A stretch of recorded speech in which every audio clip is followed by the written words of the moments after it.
तो जब मैं फर्स्ट टाइम गई तो किसी ने कहा काशी जा रही हूँ तो 10-15 मिनट मणिकर्णिका पे लगा कर आना। बहुत ही lot of apprehension I went there, sat there. शाम का समय था, करीब 7 बजे का। तो किसी की शव आया।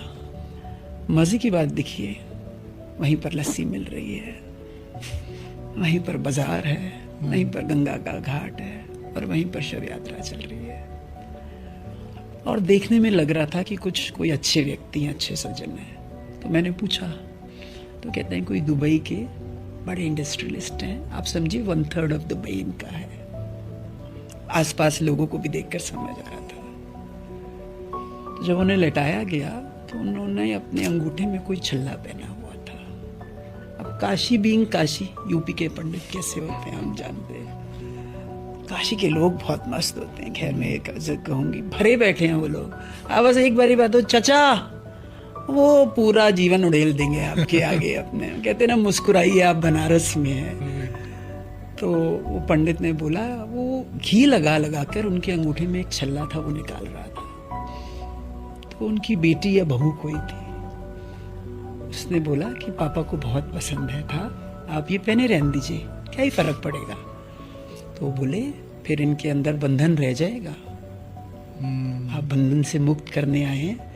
तो हर एक सेंटेंस को अगर आप ध्यान से सोचें, without using your logical brain, तो आप समझेंगे कि वो क्या कहना चाह रहा है।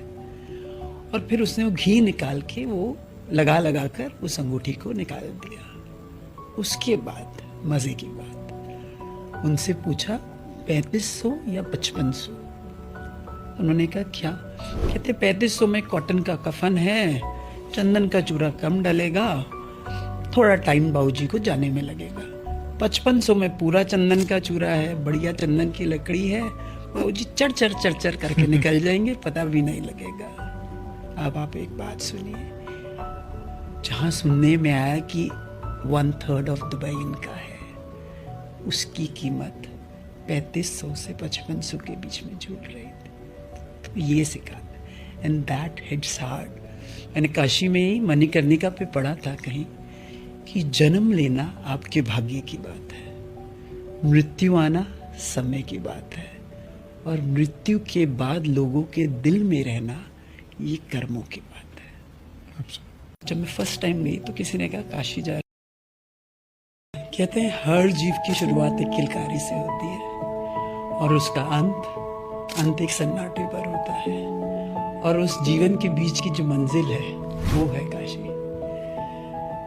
तो काशी किसी को छोड़ती नहीं है। जो काशी आया वो वहीं होकर रह गया। गंगा काशी आई तो मोक्ष वाहिनी हो गई, शिव आए तो महादेव, माँ आई तो अन्नपूर्णा, और तुलसी आए तो रामचरितमानस लिखी गई। तो काशी अपनी तरफ खींचती है। अब ये आपके ऊपर है कि आप किस भाव से काशी जा रहे हैं। काशी आप प्लान नहीं करते, काशी आपको बुलाती है। वो एक एहसास है। कहते हैं एक बारी कैलाश रूठ गए पार्वती से, बोले शंकर से, और कहते मैं पिघलना चाहता हूँ। बोले शंकर, बोले शिखर हो, पर्वत हो, खड़े रहो। और ये बहुत हमारे सुंदर एक शायर हैं, वो बहुत सुंदर सुनाते। ये मेरा खुद का लिखा नहीं है, उन्हीं का ही है। मैं आज इस कॉन्टेक्स्ट में बात आई है तो बता रही हूँ। तो कहते हैं शिखर है, खड़े रहो। कहते हैं जिस दिन देखी मोहब्बत शिव पार्वती से, उस दिन मैं पिघल जाऊंगा और उनके पीछे उनके शहर में चला आऊंगा। तो वो शहर कौन सा? काशी। तो कहते हैं कि जब आज सुबह हम गंगा के तट पर आए और गंगा के पानी को हाथ में लिया तो हाथ में कुछ कंकड़ आए, और आंख से लगाया तो आंसू बनकर शंकर आए। वाह। तो कहते हैं कि तुम कंकर बनकर आना, मैं शंकर बनकर आऊंगा। तुम सिर्फ शून्य हो जाना और मैं तुम में ही मिल जाऊंगा। तो शिवा इज इनसाइड यू। वो ना त्रिवेणी में है, ना संगम में है, वो सिर्फ आपके अंदर है, और उस अंदर के शिव से मिलवाती है काशी आपको। This is what Kashi